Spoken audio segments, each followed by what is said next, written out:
and welcome to Destination Unknown. And joining me as always, my beautiful co-host, Michelle Hubbard. And thank you, Bill. Hello there. Hello there. Hi, everyone. Welcome to Destination Unknown today. And we're going to have a great topic. I just know we are. You always come up with some interesting things, and today is no exception. Right. I want to talk about what can I do?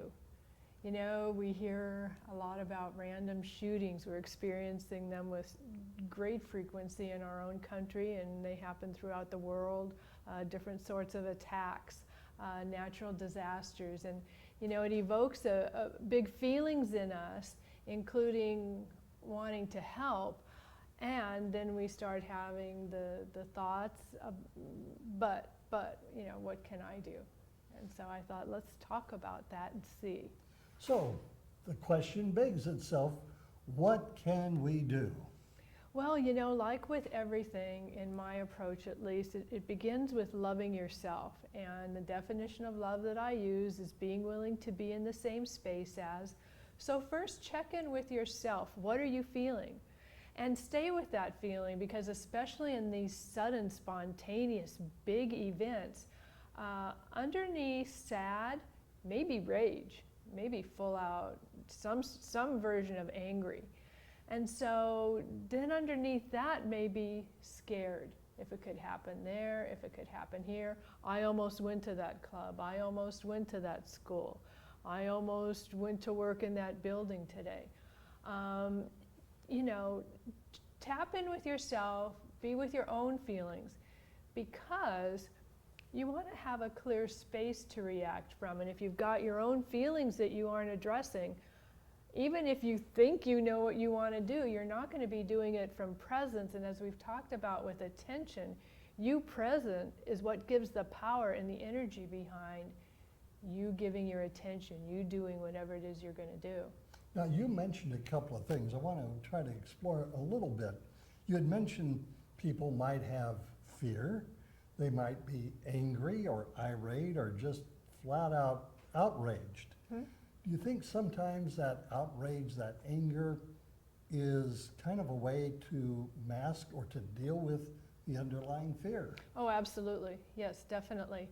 And also, sadness can be masking something. So it depends, you know, this is what part of the beauty of becoming aware of your own signatures is. It's sadness that maybe is covering fear. Is it rage that's maybe covering sadness? What are the little things that are your own particular layers of feelings that are up for you right now? And as you become more aware of them, you might, you know, start seeing some patterns, some familiarities that are being repeated. Perhaps in that equation, would other emotions come into play, like maybe loneliness, frustration? Sure. And it could really be different combinations. You know, it's like you have your primary colors. You have your primary feelings: fear, anger, happy, sad. So how do you mix those four? And you know, what's coming up for you right now, being triggered by whatever the event is that's triggered or has brought the feelings up for you. So in maybe, first of all, I think the first step would be to identify what you're feeling. Yes, definitely. The first step is to identify that feeling and to be willing to be in the same space as it, meaning being willing to ride it all the way through. Because, you know, like you point out, there may be something underneath that feeling. And the more of a clear space you can give yourself, the more present you are with you, meaning with all that you are, even the invisible parts, the intuitive parts, and the really focusing your attention parts. And sometimes you might feel like you're on a wild ride, like trying to ride a mechanical bull. Oh, that's a great analogy, yeah. Absolutely, yeah. I mean, you know, there's a reason we block our feelings, and because they can be uncomfortable, especially when we've been burying them for a long time. They're going to come out pretty big, perhaps. And, you know, the benefit to actually letting them out, staying with them, riding them, is there can come a point where acknowledging your feeling is like acknowledging the weather. you don't have a great big deal over it's a sunny day today. But if you feel happy, you may also immediately start feeling guilty or feeling scared.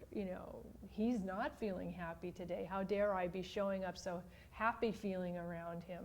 Or the same thing with anger. A lot of us are afraid of our anger because we're afraid that we may hurt someone else if we really let all of our anger out. Well, if you let it out when it's actually happening, it can become, today I'm feeling angry.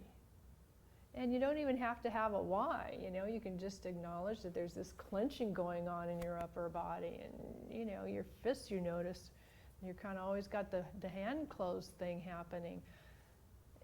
It could be just as simple as, today is Wednesday and I'm feeling scared. So body language can play an important role. Body wisdom is just absolutely, we wish, so many times I wish I had an owner's manual to being alive. You do, and it's literally at your fingertips. Listen to your body wisdom. It's always trying to communicate with us, and our bodies are this, not wall, because we're this element of energy that's always moving and vibrating. It's alive and active and flowing, but it's what's kind of a transition point between us and our invisible parts. So all that we are that keeps expanding out to Creator can be felt through our body. And that's why listening to it will give us some really awesome insights. Precisely. Now, I mentioned the mechanical bull, and those that successfully ride that bull out, they feel like they've had a moment of accomplishment. I did it. I survived. I rode the bull. And they do it by sticking with it. They don't just say, okay, getting off now, or just giving up and being thrown off. They plant themselves, they grab onto the horn, and they stay there with it, riding it all the way until it's gone, done. Now, you've known me long enough to know that I'm a pretty optimistic person. Absolutely. All right, so here's my approach. Think of a glass of water, a tall glass of water, and it's filled right to the very brim. All right? And if something were to happen to that glass, water will spill out. Well, I want that same kind of an example in my life, that when that glass is tapped, the optimism is going to overflow. Absolutely, keep growing. And keep growing, and let people know that there's always hope. There's always the light at the end of the tunnel. Yeah. It's not, the pessimists will say, things can't get any worse. The optimists will say, oh, but they can. So, well, and let yourself have your stories, whatever they are. You don't want to be beating yourself up because today you're in a snarky, I call myself jerkwad kind of a mood. Some days I just am. well, I think we all go through that phase where we begin to question some of our self-worth. Am I being recognized for the value that I consider myself to be? Am I being taken advantage of? There's all kinds of things in a domino effect that could take place. Right, and they're stories, they're arguable. And so let it flow through just like a feeling, and a lot of times these stories are to keep us wound up in a feeling. You release the story, you ride the feeling all the way through, and then you're clear present space. So sometimes, at least in my judgment, you need to step back. Take a step back and really perhaps take a pause, a deep breath, and kind of gather yourself before you can move forward. It's not to say you're retreating, but it is to say you need to take a little bit of a time out and assess it and maybe try a different approach going forward. Maybe, but you also don't want to try and analyze yourself out of feeling a feeling, because it's just going to come back, and it's going to come back louder. So, I believe in pausing with your feeling and breathing with your feeling and saying, God, this gripping in my gut of terror, I'm going to stick with it. This feeling of sadness that's absolutely breaking my heart wide open, I'm going to cry it out even though I'm in a restaurant. I'm one who gives myself permission to cry in public now. It's been one of the most freeing things I've done for myself. You're you. You know, if you can't accept you, not only can other people not fully accept you, but you are not fully accepting others. And whatever you're seeing reflected in this world out there is things that we're not owning and facing and feeling in ourselves. So what I'm hearing there is you're actually setting up a wall between yourself and yourself and others. You very much can be, yeah. Yeah, some sort of separation. Yeah, and it's up to you if it's a wall, if it's a veil, you know, if it's something you can move real easily. It's up to you. There's an old saying from years ago that says, you know, tough times don't last, but tough people do. Well, so long as tough is willing to be soft enough to feel, yeah, I think whole people are who last, and last in health, and last in joy, and last in an ability to impact others. Well, there's two stories that come to mind, and I think I've shared one before about a butterfly. The butterfly coming out of the cocoon has to struggle and strain and twist and move to get out of the cocoon. If we were to assist that butterfly to come out of the cocoon, well, the butterfly's not going to be able to fly right away. It's going to drop to the ground.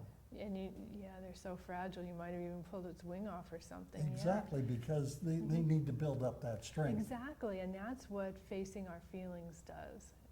It's that cocoon moment of being with what's going to make us stronger in the end.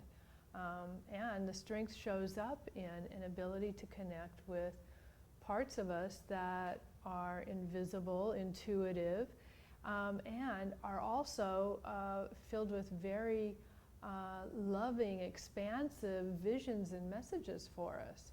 If the wording that we're hearing is telling us we're not good enough, but, or some other version of you need to be staying small, it's something that's coming most likely from a pattern of childhood, from your thought, from your mind. It's not coming from the all that you are. Well, the other story that is good to know here along those lines, you know what wrought iron is, right? Mm-hmm. Okay, you've heard of the wrought iron fences. Mm-hmm. Well, to get those very ornate shapes, you've got to put that metal to the fire. And sometimes that's what takes place in our lives. And it becomes very painful. It burns. It hurts. But when that steel is tempered or when it cools down, guess what? It becomes stronger than what it was before it went into the fire. Right. And sometimes that's what it's like. And, you know, we can make a commitment to being easy, to things not having to always be hard. And one of the ways we can make things easier for ourselves is to just accept that we're evolving, we're growing, we're going through our process, whatever it is, and allow ourselves to have our moments when we're really sad, when we're feeling really angry, when we're feeling really scared. And what you're doing is saying there, you're giving your permission to feel those feelings. What I'm really saying is you're loving yourself. And you're being willing to be in the same space as you, showing up with feelings, even when feelings are messy. And those feelings, once they're out and exposed, that can begin a healing process. Absolutely, and it can also bring great gifts. You know, like you say, maybe of some sort of a strength, maybe of some sort of an awareness. You know, we have our relationship with ourselves and all that we are, including, you know, whatever these pesky feelings may be wanting to give us. Well, I like what you said about the relationship with ourselves can impact the relationship with others. Absolutely. You know, ultimately we are all these energetic beings, and just like a magnet, what we attract to us, we're attracting it for a reason, and I believe the reason is to, you know, take a look at this aspect of ourselves. So that's a perspective for evaluating what you're bringing in. So are there any other tips that you could provide for us in this journey that we're on today?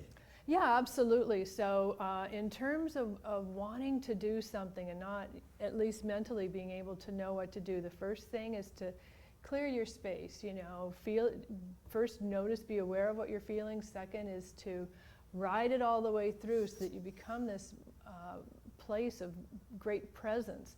And then in that presence, fill it with your vision, your intention, your wish.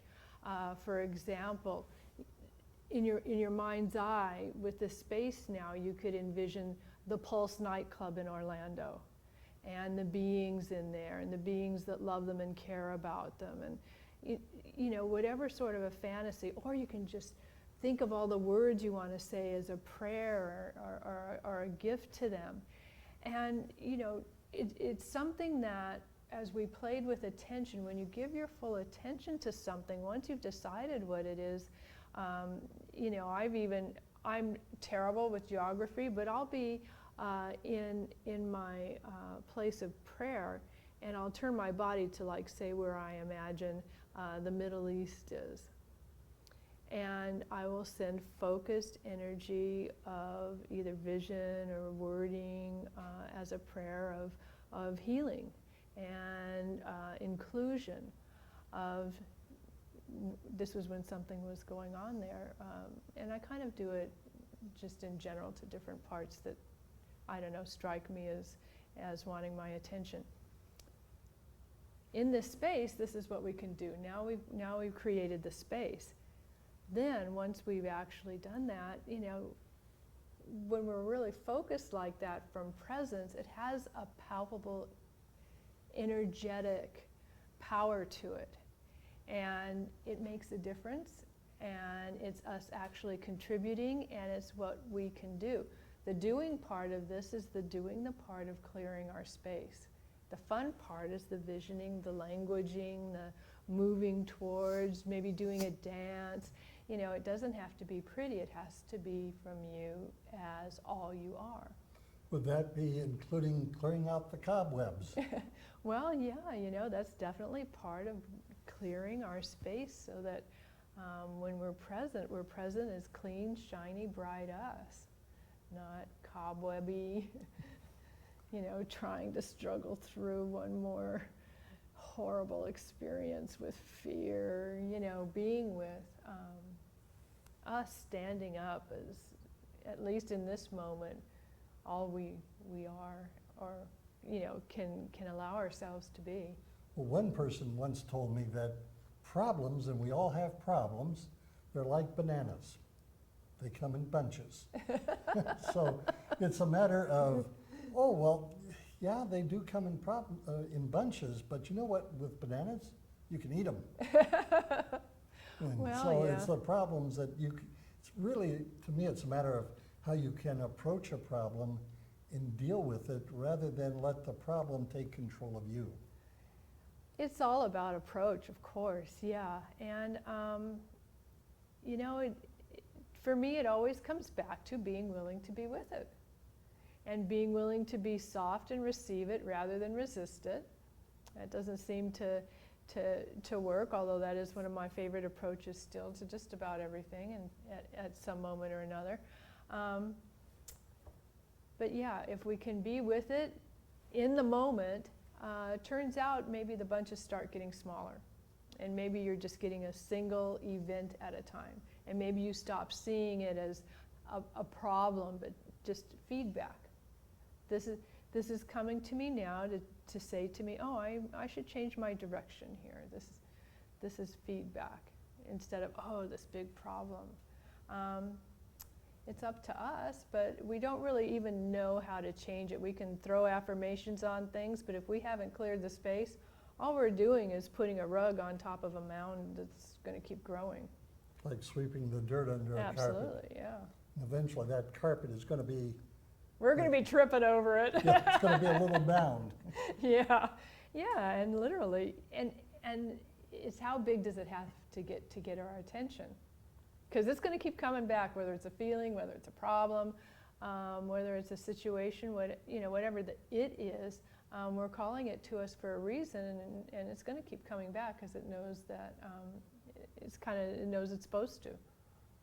And any other tips that you want to share with us? Well, as you've noticed what you're feeling, as you've ridden this feeling all the way through so that you've cleared the space, as you've sent out your vision, the way to complete is simply, maybe thank you. Thank you for what? Who knows? If that's what comes to you, say it. Meister Eckhart said that if the only prayer that you say is thank you, God, then you have said enough. Whatever comes to you as a completion, go ahead and say it, but do think in terms of having a completion. Amen, and so it is, and I really mean this, and we are still connected even as I stop this moment of attention. However you want to complete, do a conscious completion. Wonderful. So if people wanted more information about what you can do to maybe come alongside somebody and help them through a challenge or perhaps some area of concern, how can people get a hold of you? Thank you so much for saying that like that. My first name, contact me by email, which is my first name Michelle, Michelle, last name Hubbard, Hubbard, number 4, letter U, @gmail.com. Wonderful. And we're going to pack away our flashlight, Here it all goes. our compass, and our roadmap, and our GPS system, and we'll be back next time with another edition of Destination Unknown. Thank you for joining us. Looking forward to next time, whatever All it'll right. be. For Michelle Hubbard, I'm Bill DeFoi. Destination Unknown is a production of the Heritage Medía-Group.